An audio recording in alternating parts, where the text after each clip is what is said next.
Hello students, welcome to math master tutoring.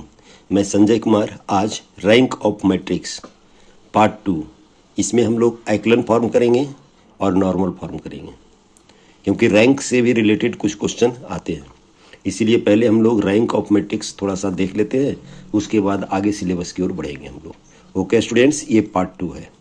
हम लोग minor of matrix पहले इसके बारे में जानते हैं कि what do mean by minor of matrix. Let A B A square matrix of order N by N. एक ए स्क्वायर मैट्रिक्स है ऑर्डर एन बाई एन का, तो माइनर ऑफ ए आई जे, यानी ए इक्वल टू हम लोग इस तरीके से ले रहे हैं, ए आई जे इसका एलिमेंट है, जो एन बाई एन एक मैट्रिक्स है, यानी स्क्वायर मैट्रिक्स है। तो माइनर ऑफ ए आई जे को डिनोट करते हैं हम लोग एम आई जे से। Minor of A I J is denoted by M I J. ये 12th में आप लोग पढ़ चुके होंगे। तो minor of M I J होता है क्या है? Determinant obtained by deleting ith row and jth column. Element A I J का जो माइनर होगा वो कहलाएगा वैसा डिटर्मिनेंट्स जो आई थ्रो और जेथ कॉलम को डिलीट करने के बाद बना है, उसको हम लोग कहते हैं माइनर। इसका डिटेल हम लोग देखिए, इसका एग्जाम्पल एक देख लेते हैं। ए अगर आपका मैट्रिक्स है, A B C D E F G H K, कुछ भी हम लोग मैट्रिक्स सपोज कर लिए हैं, तो उसका डिटर्मिनेंट्स होगा A B C D E F G H K. अगर माइनर ऑफ एलिमेंट ए को, एलिमेंट ए का माइनर अगर फाइंड आउट करने के लिए चाहें तो इसको ए माइनर ऑफ ए 11 कहते हैं, और इसको डिनोट करते हैं M11। और यह माइनर क्या होगा ए का? इससे पास करने वाला रो और इससे पास करने वाला कॉलम को हम लोग डिलीट कर देंगे। एक्चुअल डिटर्मिनेंट्स का माइनर फाइंड आउट होता है, तो इससे पास करने वाला रो और इससे पास करने वाला कॉलम को एलिमिनेट करेंगे, तो जो बचेगा ई और एफ, एच और के बचेगा, इसको हम लोग कहते हैं माइनर ऑफ 11। ओके स्टूडेंट्स, एक और एग्जांपल लेते हैं। माइनर ऑफ A32, यानी third row and second column का एलिमेंट। A32 का मतलब third row and second column का एलिमेंट, तो H होगा।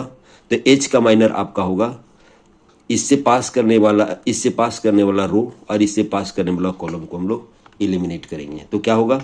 ACDF, ये हो जाएगा आप M32, यानी माइनर ऑफ H, यानी minor of 32। Okay students, minor समझ में आया हो, क्योंकि माइनर्स का भी जरूरत हम लोगों को पड़ेगा आगे। रैंक ऑफ मैट्रिक्स कहते हैं किसको? A matrix is said to be a rank R. A matrix is said to be of rank R if, पहला, it has at least one non zero minor of order R. माने कोई भी matrix said to be a rank of R, rank R उसको कहलाएगा कब? जब it has at least one non zero minor of order R. And second, every minor of order greater than R vanishes. Every minor of order greater than R vanishes. यहां पर देखिए, यहां पर ले रहे हैं ए, एक डिटर्मिनेंट्स लिए 2 3 4 5, then rank of A equal to हो जाएगा 2, यानी रैंक को डिनोट करते हैं हम लोग, रो से भी डिनोट करते हैं, तो rank of A equal to 2। तो इस मेथड से हम लोग रैंक फाइंड आउट नहीं करेंगे, रैंक फाइंड आउट करेंगे हम लोग एक्लन फॉर्म से या तो नॉर्मल फॉर्म से, जो आगे हम लोगों को पढ़ना है। तो यहाँ पर एक चीज और जान लीजिए कि rank of non singular matrix, non singular square matrix का मतलब डिटर्मिनेंट्स ऑफ ए अगर स्क्वायर मैट्रिक्स है तो उसका determinants is not equal to 0 है, तब उसको हम लोग कहते हैं नॉन सिंगुलर। अगर डिटर्मिनेंट्स ए इक्वल टू 0 रहे तो उसको हम लोग कहेंगे सिंगुलर मैट्रिक्स। तो हम लोग को यहाँ पर नॉन सिंगुलर मैट्रिक्स से मतलब है, हमको सिंगुलर मैट्रिक्स यानी डिटर्मिनेंट्स ऑफ ए 0 हो उससे मतलब नहीं है हम लोगों का। तो यहाँ पर लिखता है the rank of non singular square matrix of order N is N. अगर नॉन सिंगुलर मैट्रिक्स है जो ऑर्डर एन का है, तो उसका रैंक क्या हो जाएगा? एन हो जाएगा। Null matrix, for null matrix the rank is 0।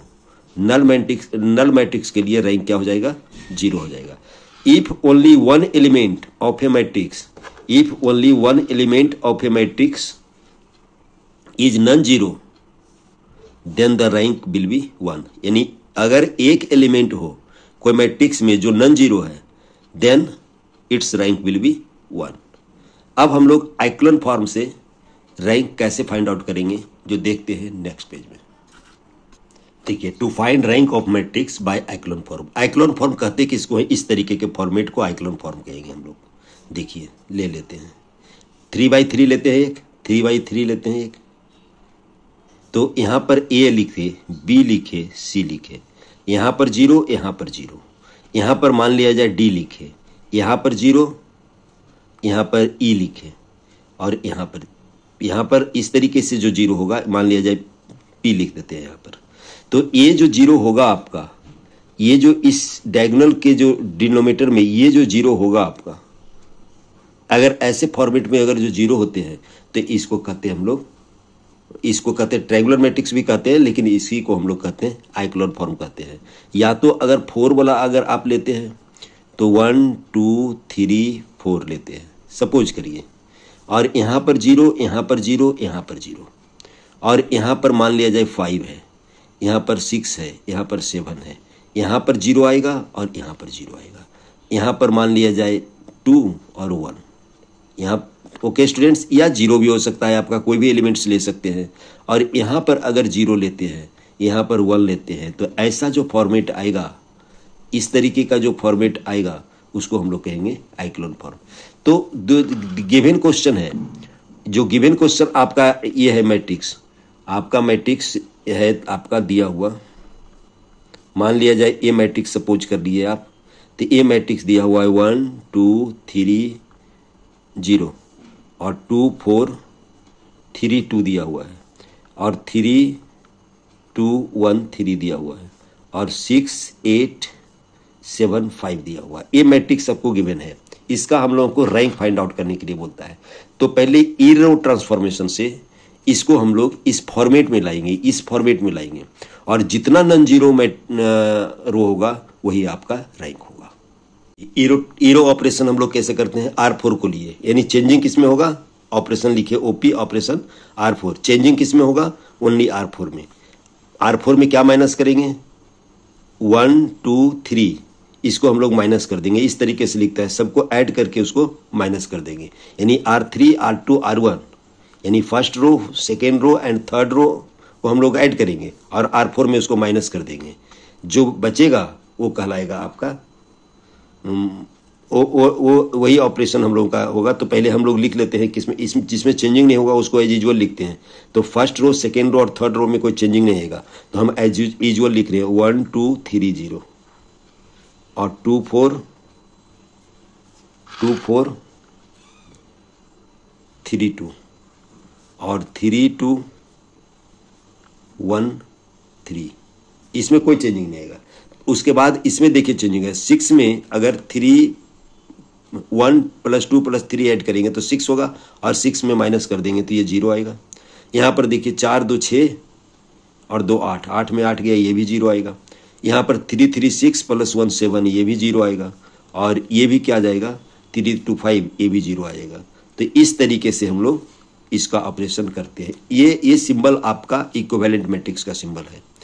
दूसरा ऑपरेशन करते हैं हम लोग, यहाँ पर ऑपरेशन देखिए लिखते हैं, आइक्लोन फॉर्म में लाना है हम लोग को, इसको 0 लाना है। तो ऑपरेशन क्या करेंगे हम लोग, ऑपरेशन क्या करेंगे, R2 में चेंजिंग करेंगे, R2 - 2R1, हम लोग R1 में 2 से मल्टीप्लाई करके R2 में माइनस कर दिए हैं, तो R2 - 2R1।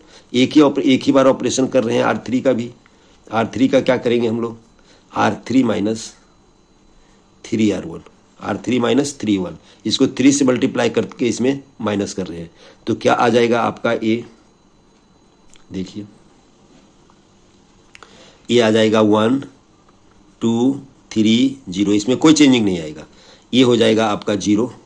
ये क्या हो जाएगा 4 - 4, ये भी 0 आ जाएगा। यहाँ पर 3 - 6, 2 से मल्टीप्लाई करके माइनस कर रहे हैं तो -3 आएगा। यहाँ पर 2 - 0 यानी 2 आएगा। ओके स्टूडेंट्स, ये समझ में आ रहा होगा। अब उसके बाद इसमें क्या करें, इसमें 3 से मल्टीप्लाई करके इसमें माइनस कर रहे हैं तो 0 होगा, और 2 - 6 -4 होगा, और यहाँ पर 3 यहाँ पर 1 मिनट 1 - 9, 1 माइनस 9, 2 माइनस 6 तो हो गया -4, 1 माइनस 9 -8 हुआ, और ये क्या हो गया आपका 3, इसमें कोई चेंजिंग नहीं आएगा। ये तो आपका 0 0 0 0 है। ओके स्टूडेंट्स, अब हम लोग इसमें ऑपरेशन कर रहे हैं, इंटरचेंज कर दे रहे हैं, यानी इसको R2 और R3 को इंटरचेंज कर रहे हैं। तो ऑपरेशन यहाँ पर लिख देते हैं, ऑपरेशन R2 इंटरचेंज करेंगे तो इस तरीके से लिखते हैं। तो क्या हो जाएगा आपका, ये हो जाएगा आपका, देखिए यहाँ पर R2 और R3 को कर रहे हैं तो पहला में कोई चेंजिंग नहीं आएगा आपका 2 3 0। इसमें क्या चेंजिंग आएगा 0, -4 हो जाएगा और -8 हो जाएगा और 3 हो जाएगा, और यहाँ पर 0, यहाँ पर 0, यहाँ पर -3 और 2 आएगा। यहाँ पर कोई चेंजिंग नहीं आ रहा है आपका। ओके स्टूडेंट्स, इसमें कोई चेंजिंग नहीं आ रहा है। ये देखिए आपका एक्लोन फॉर्म हो गया, क्योंकि हम लोग इसके ये एलिमेंट देखे, इसके नीचे देखे 0 है, ये एलिमेंट देखिए सेकेंड एलिमेंट, तो ये भी 0 है, ये देख रहे हैं तो ये भी 0 है। तो लिख सकते हैं which is in echelon form, ये which is in echelon form में है।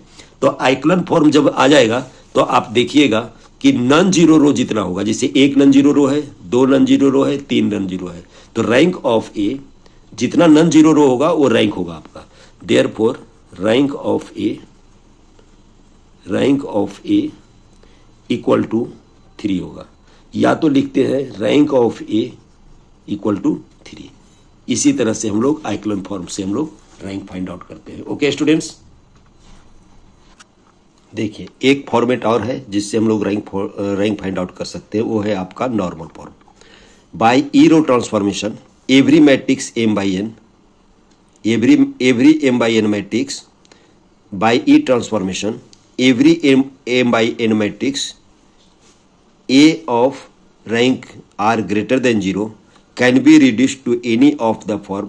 अगर आपका IR0 या 00, IR0 या IR0 और IR के फॉर्मेट में है तो उसको हम लोग कहते हैं नॉर्मल फॉर्म। यानी इसका आप देख सकते हैं इस तरीके से रह सकता है आपका। यहाँ पर देखिए बताते हैं 1 0 0 और 0 1 और 0 और 0 0 0, इसको हम लोग कहते हैं नॉर्मल फॉर्म। इसको हम लोग लिख सकते हैं I2 0 0 0, इस तरीके से लिख सकते हैं।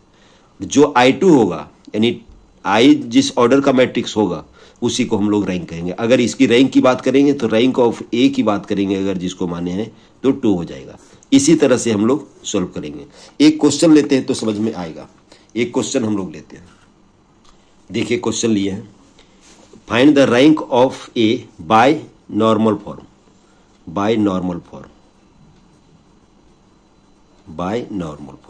तो सबसे पहले हम लोग ईरो ट्रांसफॉर्मेशन करके इसको नॉर्मल फॉर्म में लाएंगे। तो हम लोग ईरो ट्रांसफॉर्मेशन करेंगे कैसे, ए लिखते हैं, जो गिवन है उसको लिख लेते हैं 1, गिवन है लिख दे 1 1 -1, 2 -3 4 और 3 -2 और 3, इसको हम लोग लिख लेते हैं। फर्स्ट ऑफ ऑल हम लोग इसमें करते हैं, इसको 0 करते हैं, इसको और इसको 0 करते हैं, तो कॉलम ऑपरेशन से होगा। तो हम लोग लिख लेते हैं इक्वल टू, या इक्वल टू लिख सकते हैं या तो इक्विवेलेंट लिख सकते हैं। क्या लिख सकते हैं हम लोग, यहाँ पर देखिए ऑपरेशन यहाँ पर लिख रहे हैं, ऑपरेशन लिख रहे हैं C2 -C1, यानी इसमें इसको माइनस कर देंगे तो ये 0 हो जाएगा। और C3 का ऑपरेशन क्या करेंगे, C3 + C1, तो आपका हो जाएगा यहाँ पर 1 2 3, इसमें कोई चेंजिंग नहीं है, मैंने फर्स्ट में हम लोग C1 में कोई चेंजिंग नहीं है। सेकेंड में देखिए क्या हो रहा है, 1 - 1 0, -3 देखिए -3 -2 -5, -2 -3 ये भी -5। यहाँ पर ये इसको ऐड कर रहे हैं, तो क्या हो जाएगा 0 6 और 6। ओके स्टूडेंट्स, ये आएगा इस ऑपरेशन से। अब हम लोग एक रो ऑपरेशन कर लेंगे, एक बार कॉलम करेंगे फिर एक बार रो करेंगे, या एक बार रो करेंगे तो दूसरा बार कॉलम करेंगे। तो हम लोग ऑपरेशन करेंगे तो क्या होगा, देखिए आगे हम लोग रो ऑपरेशन करने के लिए जा रहे हैं, तो लिखेंगे ऑपरेशन R2 माइनस 2R1, यानी R1 को 2 से मल्टीप्लाई किए और R2 में माइनस कर दिए, और क्या हो जाएगा R3 minus 3R1। Okay students, तो क्या हो जाएगा 1 0 0, यहाँ पर 0 हो जाएगा, यहाँ पर भी 0 हो जाएगा, यहाँ पर कोई चेंजिंग नहीं होगा, सॉरी यहाँ पर कोई चेंजिंग नहीं होगा, यहाँ पर कोई चेंजिंग नहीं होगा, यहाँ पर 0 हो जाएगा, यहाँ पर कोई चेंजिंग नहीं होगा, यहाँ पर कोई चेंजिंग नहीं होगा। ओके स्टूडेंट्स, अब ऑपरेशन क्या कर दे रहे हैं हम लोग, फिर अगेन ले रहे हैं हम लोग operation R1 R3 minus R2 कर रहे हैं, यानी इसमें इसको माइनस कर रहे हैं, तो क्या होगा ऑपरेशन देखिए, यहाँ पर हो जाएगा वो, इसमें कोई चेंजिंग नहीं है आपका 0, इसमें कोई चेंजिंग नहीं है आपका 6, इसमें चेंजिंग होगा देखिए ये this minus this equal to 0, this minus this equal to 0। Okay students, इसमें कोई चेंजिंग नहीं हुआ। अब हम लोग ऑपरेशन करें, इसमें ऑपरेशन करें, इसको यूनिटी लाते हैं, पहले यूनिटी लाते हैं उसके बाद इसको 0 करेंगे। तो यूनिटी लाएंगे तो क्या करेंगे, या तो आप C2 को -1/5 से मल्टीप्लाई कर देंगे, यानी हम लोग ऑपरेशन क्या लिख रहे हैं, C2 -1/5 C2। तो इसको इंटरचेंज करेंगे तो क्या होगा आपका देखिए, इसमें कोई चेंजिंग नहीं होगा आपका 0, यहाँ पर -1/5 की है तो 1 हो जाएगा, और ये क्या हो जाएगा आपका, इसमें देखिए C1 में कर रहे हैं, इसमें तो कोई चेंजिंग नहीं हुआ आपका, यहाँ पर C2 में ऑपरेशन कर रहे हैं, C1 में कोई चेंजिंग नहीं हुआ, C2 में सिर्फ क्या हो जाएगा 0 1 0 हो जाएगा, इसमें कोई चेंजिंग नहीं होगा, इसका चेंज हम लोग कर ही नहीं रहे थे। लास्ट में ऑपरेशन क्या लिखेंगे हम लोग, अब हम लोग ऑपरेशन क्या लिखेंगे देखिए, इसमें ऑपरेशन क्या लिखना चाहेंगे, इसको 0 करना चाहेंगे, तो ऑपरेशन लिखते हैं C3